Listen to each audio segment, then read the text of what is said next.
नमस्कार दोस्तों, इस पृथ्वी से अत्याचारियों को, पापियों को, अधर्मियों को इतना ही नहीं, महाप्रलय रोकने के लिए, इंसान को बचाने के लिए, पृथ्वी को बचाने के लिए भारत वो फैसला लेने जा रहा है जिसे पूरे दुनिया भर का मच गया है, पूरे दुनिया में तहलका मच गया है। बड़ी बात तो यह है, भारत आने वाले समय में दुनिया बचाएगा। दोस्तों आप पूछेंगे भाई ये क्या बात हुआ, आखिरकार अब कौन हथियार बना रहा है। सिंपल सी बात है दोस्तों, 2050-60 तक देखेंगे बिना हथियार का युद्ध लड़ा जाएगा, बिना हथियार का दोस्तों युद्ध जीता जाएगा। बोलेंगे भाई ये क्या बात हुआ, बिना हथियार का युद्ध कैसे लड़ेंगे, ये तो असंभव सी बात है। दोस्तों आप लोग पूरा खबर देखिए और समझिए। और इस क्षेत्र में भारत अब तहलका मचा के छोड़ेगा, इस क्षेत्र में भारत अब राजा बनकर रहेगा, यानी कि अदृश्य हथियार बनाएगा। दोस्तों जिस प्रकार आप लोग रामायण में, महाभारत में देखते होंगे, मंत्र मारता है और वहाँ पे फिर धनुष गिरता है, मंत्र मारता है फिर वहाँ पे ब्रह्मास्त्र निकलता है और दुश्मनों पे काल बन के गिरता है। दोस्तों वही मंत्र लक्ष्य अब भारत करने वाला है, पूरे दुनिया में हड़कंप मचाने वाला है।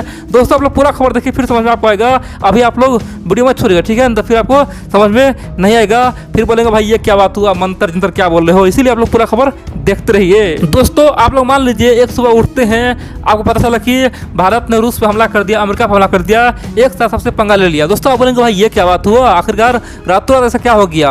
आप बोलेंगे भाई भारत सरकार ऐसा क्यों किया, जबकि दोस्तों बिना किसी कारण से युद्ध शुरू हो जाए, आपको दोस्तों बहुत बुरा फील होगा ना, बोलेंगे सरकार क्या कर रहा है। लेकिन यहाँ पे एक बात और है, मान लीजिए यहाँ पे सरकार का बिना ऑर्डर से ऐसा हो गया, यानी कि भारत सरकार ने कुछ ऑर्डर नहीं दिया, भारत सरकार तो बिल्कुल सो रहा था, रातों रात युद्ध शुरू कैसे हुआ। दोस्तों आप लोग को समझ में नहीं आ रहा है ना, ये संभव है दोस्तों, वो है साइबर वार से। सिंपल सी बात है, साइबर जो भी खासतौर पे अटैक करता है ना, सिंपल सी बात है, हैकर चाहे तो कुछ भी कर सकता है। बड़ी बात तो यह है कि दुनिया के तमाम थिंक टैंक, बड़े बड़े बुद्धिजीवी कह रहा है कि 2050 के बाद, यानी कि 2070-80 में दुनिया में हथियार का कोई महत्व रहेगा ही नहीं। यानी कि हथियार तो सबके पास रहेगा, सबके पास रहेगा, परमाणु बम रहेगा, सबके पास रहेगा, मिसाइल रहेगा, सब कुछ रहेगा, लेकिन वो एक रद्दी जैसा पड़ा रहेगा। बोलेंगे भाई ये कैसे संभव है। सिंपल सी बात है, हथियार तो आप चलाओगे ठीक है, लेकिन क्या करेगा। मान लीजिए हम हथियार चला रहे हैं चीन पे, ठीक है, चीन पे हम हथियार चला रहे हैं, चीन क्या करेगा, हमारे हथियार को दोस्तों सीधा रास्ता मोड़ देगा, ठीक है। हो सकता है हम पे ही गिरा दे, हो सकता है उसे समुद्र में गिरा दे, ठीक है, हो सकता है उसे कहीं और गिरा दे। सिंपल से बात करें तो फ्यूचर में वही जीतेगा जिसके पास आधुनिक हैकर्स होगा, जिसके पास साइबर क्राइम करने का पूरा गुण होगा। दोस्तों आप बोलेंगे चलो हम मान लेते हैं हैकर्स कुछ भी कर सकता है, फिर भी रातों रात हम आखिरकार रूस पर कैसे हमला कर देंगे, अमेरिका पर कैसे हमला कर देंगे। दोस्तों मान लीजिए हैकर्स, अगर आपका जो सिस्टम है, ठीक है, हमारा जो मिसाइल सिस्टम है उस पर कब्जा कर लिया, हैकिंग से उसे अपने बस में कर दिया। सिंपल सी बात है, हम लोग जहाँ सो रहे होंगे हमारा मिसाइल काम कर चुका होगा, यानी कि मान लीजिए चीन का हैकर है, ठीक है, वो चाहे तो हमारे मिसाइल को अमेरिका पर छोड़ देगा, हमारे मिसाइल को रूस पर छोड़ देगा, और रूस समझेगा कि हम तो ये तो भारत किया हमारे ऊपर, और दोस्तों युद्ध शुरू हो जाएगा। सिंपल सी बात है, ऐसा संभव है, यानी कि आने वाले समय में कुछ भी हो सकता है दोस्तों, रातों रात यहाँ पे कुछ भी हो सकता है। और इसीलिए पूरी दुनिया बोल रहा है कि फ्यूचर में वार केवल खासतौर पे हैकर ही करेगा। यहाँ पे आर्मी का युद्ध कम हो जाएगा, लेकिन जिसके पास जितना एडवांस हैकर होगा, जितना एडवांस साइबर क्राइम करने वाला हैकर्स होगा, वही सब कुछ करेगा। आप बोलेंगे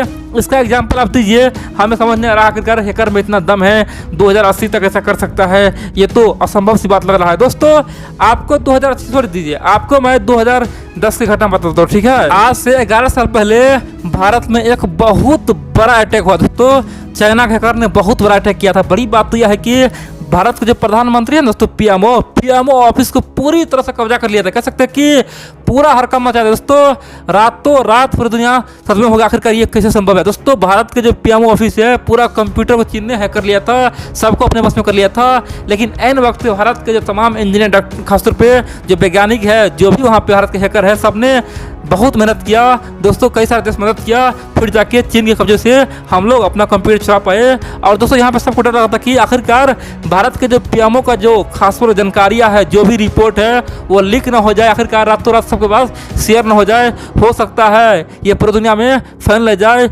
सबको डर था। पूछेंगे भाई कंप्यूटर तो हैक किया था, उसमें बड़ी बात क्या है। देखिए दोस्तों बहुत बड़ी बात है, मान लीजिए पीएमओ का ऑफिस है, ठीक है, उसका कंप्यूटर है, उसी कंप्यूटर से मान लीजिए उस समय एक जीमेल कर देता भारतीय आर्मी को, ठीक है, पीएम का दोस्तों आदेश था, वो भारतीय आर्मी को जीमेल करता, बोलता कि भाई तुम पाकिस्तान पे अटैक कर दो। दोस्तों उस समय भारतीय आर्मी को लगता कि भाई ये तो सही बात है, ये तो हमारे पीएमओ ऑफिस से मेल आया है या फिर पत्र आया है, जो भी आया लेटर है, हम तो उसे पढ़ के अटैक कर देंगे। सिंपल सी बात है, तो कुछ भी हो सकता था, ठीक है। लेकिन इन वक्त पे भारत के तमाम इंजीनियर ने, हैकर्सों ने बहुत मेहनत किया और भारत सरकार ने अपने तमाम संस्था को ओपनली बोला कि अगर हमारे यहाँ से कोई भी खासतौर पे नोटिफिकेशन जाए कंप्यूटर द्वारा, जीमेल द्वारा, तो आप लोग हमसे कॉल कीजिएगा, तभी कुछ कीजिएगा, वैसे एक्शन मत लीजिएगा। और दोस्तों बाद में क्या हुआ था, हैकर्स के हाथ से छुड़ाया गया था। आप बोलेंगे भाई ऐसा हुआ था क्या, तो हम लोग कभी न्यूज़ में सुनते क्यों नहीं है, ये तो बहुत बड़ी बात है।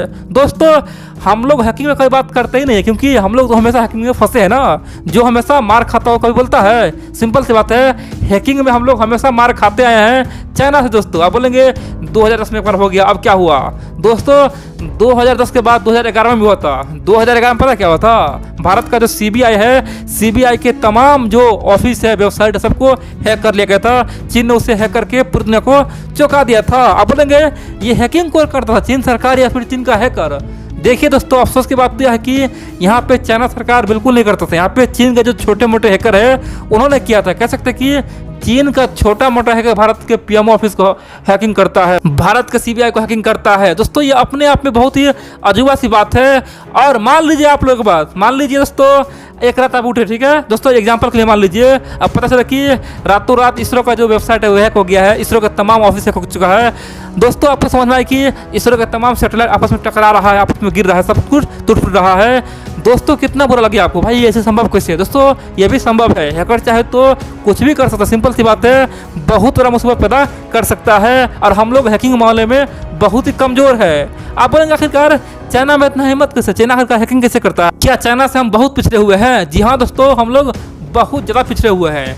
अगर हैकिंग की बात करें तो भारत टॉप 20 यानी कि टॉप 20 से भी बाहर। दोस्तों टॉप 20 से यहाँ तक कि हम लोग मलेशिया और वियतनाम से नीचे। सिंपल सी बात कहे, चाइना दुनिया का दूसरा हैकिंग में पावरफुल है। दोस्तों दुनिया में नंबर 1 पे आज भी अमेरिका है, जो हैकिंग करने के मामले में, झेलने के मामले में नंबर 1 है। अमेरिका का जो वहाँ पे जो हैकर है बहुत ही मजबूत है, बहुत ही बुद्धिमान है। नंबर 2 पे चाइना आता है। भारत कहाँ आता है, टॉप 20 से वो बाहर, यानी कि टॉप 20 में 20 से बाहर। हम लोग मलेशिया वियतनाम से भी पीछे है। आप बोलेंगे आखिरकार हम लोग इतना पिछड़ क्यों गए। दोस्तों भारत का कह सकते हैं दुर्भाग्य कीजिए या फिर जो भी कहिए, भारत में दोस्तों हैकर का कमी पहले नहीं था, बहुत सारा हैकर पहले था, लेकिन हमारे यहाँ हैकिंग को क्राइम बनाया जाता है। बोलते हैं भाई ये तो हैकर है, पकड़ो इसे, भाई ये हैकर है, ये तो कुछ भी कर देगा। अपने ही हैकर को हम लोग जेल में डालना शुरू कर दिए। सिंपल सी बात है, हम लोग 20 साल से ही कर रहे हैं। एक तरफ जहां चाइना हैकर को पैसा दे के उसे और हैकिंग सिखाता है, उसे कोडिंग सिखाता है, बोलते हैं कि तुम बड़ा हैकर बनो ताकि फ्यूचर में काम आएगा। चाइना सरकार उसे प्रोटेक्शन देता है, उसे बचाता है, उसे अपने पास रखता है। अमेरिका सेम करता है, अपने तमाम छोटे मोटे हैकर को बड़ा बनाता है, पैसा देता है, सब कुछ देता है। यूरोप भी वही करता है, ब्रिटेन भी वही करता है। लेकिन हम लोग क्या किए, हम लोग 20 साल से जिसे जाने कि ये हैकर है, ये हैकिंग करता है, उसे पकड़ के लाए, जेल बंद कर दिए। बोलते भाई ये तो खतरनाक आदमी है, तो कुछ भी कर देगा। सिंपल सी बात है, एक तरफ जहाँ चाइना, अमेरिका, खासतौर पर ब्रिटेन अपने छोटे मोटे आदमी को बड़ा हैकर बना दिया, हम लोग अपने हैकर को मार मार के उसे जेल में बंद कर दिए। और यही कारण है कि हम लोग आज टॉप 20 से बाहर है। दोस्तों टॉप 20 से बाहर है।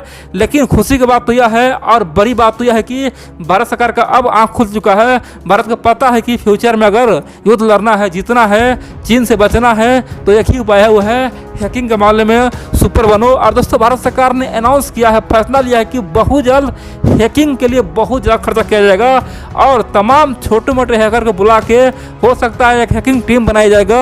और किस प्रकार से आने वाले समय में पाकिस्तान से कोई हैकर हम पे अटैक करे या फिर चीन से कोई हैकर हम पे अटैक करे, उसे हम लोग किस प्रकार से झेल सकते हैं। इतना ही नहीं, हम लोग चंद सेकंडों में चीन को उसका जवाब दे सकते हैं, उसका औकात दिखा सकते हैं। और इसीलिए भारत सरकार ने दोस्तों सीधा अमेरिका से मदद मांगा है। दोस्तों आप देखेंगे फ्यूचर में भारत अमेरिका के बीच में हैकिंग के लिए एक बहुत बड़ा एग्रीमेंट होने वाला है।